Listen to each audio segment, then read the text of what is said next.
Hello guys! Mag-unboxing tayo ngayon guys. Dahil umorder ako ng bag sa anak ko. Tignan natin kung satisfied ba.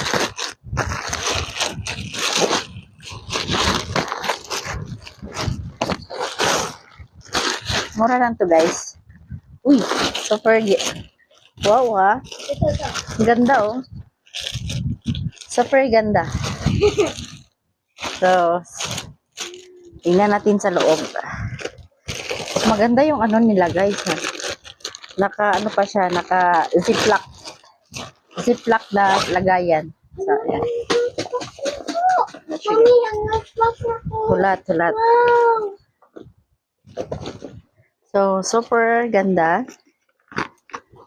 Maganda yung lagayan niya. Ayan. At saka, andito na rin yung ano niya. Ay, yung lunchbox niya. So, dito ko na ilalagay yung mga lunchbox niya. Dahil meron na siya. At saka yung packbag niya. Back to school na talaga, guys. Oh. Wow, may lastly libre, oh. Meron pa silang palibre. Na, oh, sticker. At syempre, andito na yung binili kong ano, yung panahi sa shoes. Pwede na akong magtahi ng shoes guys.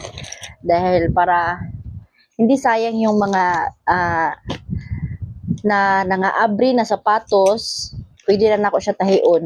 Kani, order ko pantahi nila guys para ma-recycle ko yung mga rubber shoes.